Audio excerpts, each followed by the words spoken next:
Assalamualaikum warahmatullahi wabarakatuh. Halo semuanya. Selamat datang di channel ini, tempat dimana kita akan ngobrol santai, tapi bermakna, belajar bareng, dan tentunya tumbuh bareng juga. Kenalin, aku Rizky Amanda dari Universitas Mitra Bangsa, jurusan S1 Manajemen, semester 4, kelas CB1. Di sini aku bakalan ngebahas seputar tips buat kalian yang ingin menjadi presenter di perusahaan yang akan launching sebuah produk. Di mana video ini aku buat sebagai pemenuhan tugas UTS dari mata kuliah Public Speaking yang diampu oleh Bu Wiwit Damayanti SEMM. Jadi kalau kamu suka hal-hal yang real, jujur, dan kadang random, tapi relate buat kamu ada di tempat yang tepat. Jangan lupa subscribe karena setiap minggunya akan ada konten yang bisa bikin hari kamu lebih asik dan bermanfaat. Yuk mulai petualangan ini bareng-bareng sama aku. Nah, sebagai seorang presenter dalam acara launching produk baru, peran presenter bukan hanya sekedar menyampaikan informasi saja, melainkan menciptakan pengalaman pertama yang berkesan bagi audiens terhadap produk tersebut. Untuk itu, persiapannya juga harus matang, menyeluruh, serta terstruktur. Berikut langkah-langkah penting yang harus kamu lakukan kalau kamu mau menjadi presenter di perusahaan yang akan launching produk baru. Yang pertama, tips dari aku tentunya pahami produk secara mendalam dengan menggunakan produk tersebut secara pribadi agar kamu tahu keunggulan dan kelemahannya secara langsung. Untuk yang kedua, pelajari fitur, manfaat, keunikan, dan nilai jual utama atau unique selling point produk tersebut. Dan yang ketiga, tanyakan ke tim produk masalah apa yang ingin diselesaikan di produk ini dan apa keunggulan produk ini dibanding pesaing.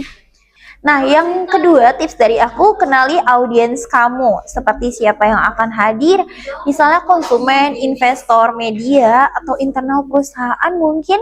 Untuk yang kedua, apa yang mereka harapkan dari kamu, apa bahasa yang cocok untuk mereka. Dan untuk yang ketiga, sesuaikan gaya penyampaian, contoh kasus, dan cara menjelaskan sesuai kebutuhan audiens kamu. Untuk yang ketiga, tips dari aku, rancang skrip dan alur presentasi. Kamu bisa menggunakan struktur yang menarik seperti pembuka, masalah, solusi, produk, keunggulan, demo, serta ajakan. Untuk yang kedua, sisipkan cerita atau analogi untuk mempermudah pemahaman. Dan yang ketiga, hindari terlalu banyak istilah teknis kecuali memang audiensnya teknikal. Untuk tips yang keempat dari aku, latihan berulang dan simulasi teknis. Seperti misalnya latihan dengan alat yang akan digunakan saat presentasi, misalnya mic, clicker, monitor, dan yang lainnya. Lalu kamu bisa minta feedback atau umpan balik dari rekan atau mentor setelah latihan. Dan yang ketiga, kamu bisa lakukan simulasi penuh seolah-olah acara nyata, termasuk dengan rundown waktu. Untuk yang kelima, koordinasikan dengan tim acara kamu, seperti pastikan kamu tahu dengan jelas rundown acaranya, posisi kamu di panggung, urutan tayangan slide, ataupun video, bisa juga demo. Lalu yang terakhir, kamu bisa komunikasikan kebutuhan teknis kamu kepada tim untuk pencahayaan, alat bantu visual, dan yang lainnya. Dan yang keenam, sisipkan kontingensi ataupun rencana cadangan kamu jika video kamu tidak bisa diputar. Siapkan narasi alternatif. Yang kedua, jika demo gagal, siapkan rekaman video demo produk sebagai penggantinya. Untuk yang ketiga, jika tiba-tiba waktu kamu dipotong, siapkan versi pendek dari presentasi. Yang ketujuh, tunjukkan energi dan antusiasme kamu terhadap produk. Bisa yang pertama, presentasi terbaik bukan hanya logis, tetapi juga emosional. Yang kedua, tunjukkan bahwa kamu percaya pada produk tersebut, agar audiens pun akan ikut percaya sama produk yang kamu presentasikan. Untuk yang ketiga, gunakan bahasa tubuh kamu, kontak mata, dan intonasi suara yang kuat dan meyakinkan audiens tentunya. Untuk yang kedelapan, tips dari aku, persiapkan penutupan yang mengunggah. Jangan hanya tutup dengan terima kasih saja, tapi ciptakan momen terakhir yang kuat untuk audiens. Misalnya, kamu bisa mengajak audiens mencoba produk, kamu bisa membuat kalimat motivasional, kamu bisa membuat cuplikan testimoni pelanggan, dan yang terakhir, kamu bisa membuat tayangan visual dramatis agar konsumen tertarik sama produk yang kamu presentasikan.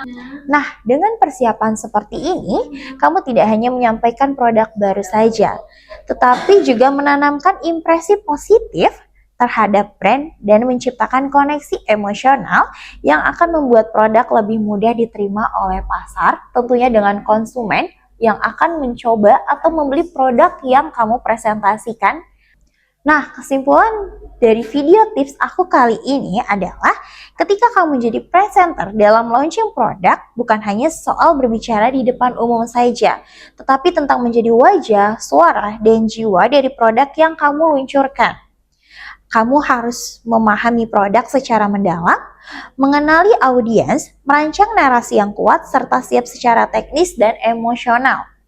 Persiapan yang matang dan strategis akan memastikan bahwa peluncuran tidak hanya berjalan lancar saja, tetapi juga meninggalkan kesan mendalam dan membangkitkan antusiasme terhadap produk tersebut. Nah, aku rasa cukup beberapa tips dari aku ketika kamu akan menjadi presenter di sebuah perusahaan yang akan launching produk baru. Terima kasih sudah menyempatkan waktu untuk nonton sampai akhir ya teman-teman.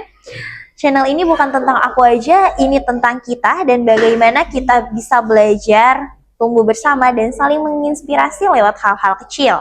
Kalau ada yang bisa kamu ambil dari video ini, simpan baik-baik ya. Dan kalau kamu merasa ini bermanfaat, boleh bantu banget untuk sebarkan. Karena bisa jadi hal sepele buat kita adalah hal yang besar buat orang lain. Jangan lupa untuk tetap jadi versi dari dirimu sendiri. Dan kita ketemu lagi di video berikutnya ya. Sampai jumpa dan tetap berjalan meski pelan. Karena semua orang punya waktunya sendiri. Jangan lupa like, komen, serta subscribe-nya juga ya. Aku Rizky Amanda dari Universitas Mitra Bangsa. Pamit undur diri. Bye-bye. Tetap semangat. Wassalamualaikum warahmatullahi wabarakatuh.